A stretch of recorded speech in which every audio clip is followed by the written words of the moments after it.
မျိုးသမီးကကွာရှင်းဖို့ပြင်ဆင်နေပေမဲ့သူမရဲ့ခင်ပွန်းကတော့ဘာကိုမှဂရုမစိုက်ဘဲသူ့ရဲ့ပထမအချစ်ဦးနဲ့လက်ထပ်ဖို့ပဲလိုလားနေပါတယ်အမျိုးသမီးကဒေါသလည်းမဖြစ်ဘဲကွာရှင်းစာချုပ်ကိုရိုးရိုးရှင်းရှင်းပဲလက်မှတ်ထိုးပေးလိုက်ပါတယ်ခင်ပွန်းဖြစ်သူကတော့သူမဟာသူ့ရဲ့အာယုံဆိုင်မှုကိုခံကျင်လို့လုပ်နေတာလို့ထင်နေပေမဲ့အမျိုးသမီးကတော့သူ့ကိုအချစ်ဦးနဲ့တားရပါစေကြောင်းဆူတောင်းပေးပြီးလှည့်ထွက်သွားခဲ့ပါတယ်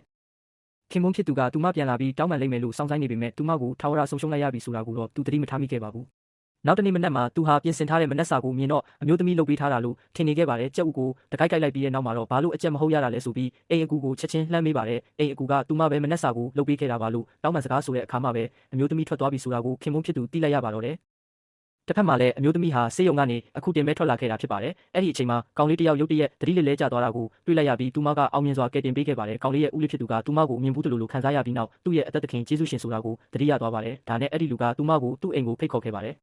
ကောင်လေးကအမျိုးသမီးကိုပွဲတစ်ခုမှာအတူပါဝင်ပေးဖို့တောင်းဆိုတာကြောင့်သူတို့နှစ်ယောက်လုံးလူရှင်တော်ဝတ်စုံတွေဝတ်ဆင်ခဲ့ကြပါတယ်မျောလေးမထားပဲအမျိုးသမီးဟာသူမရဲ့ခင်မွန်းဟောင်းနဲ့တိုးပါတော့တယ်သူမရဲ့ခင်မွန်းဟောင်းကသူမကြောင့်အဆက်ရတယ်လို့ခံစားရပြီးလူရှင်တော်ဝတ်စုံကိုအတင်းအဓမ္မချွတ်ခိုင်းပါတယ်အဲ့ဒီအချိန်မှာပဲအဲ့ဒီလူကဝင်ရောက်ကာကွယ်ပေးပြီးသူမအတွက်ဂါဝင်အစ်စ်တစ်ထည်ယူဆောင်လာပေးပါတယ်သူမကဂါဝင်ကိုလဲလဲဝတ်ဆင်ပြီးထွက်လာတဲ့အခါမှာတော့သူမဘလောက်တောင်လှပနေလဲဆိုတာကိုခင်မွန်းဟောင်းကမြင်တွေ့သွားရပါတယ်ဒါပေမဲ့အမျိုးသမီးကတော့သူ့ကိုလစ်လူရှုထားလိုက်ပါတယ်အဲ့ဒီခါမှာပဲခင်မွန်းဟောင်းဟာသူမကိုအပြီးပိုင်ဆုံးရှုံးလိုက်ရပြီဆိုတာကိုနားလေသဘောပေါက်သွားပါတော့တယ်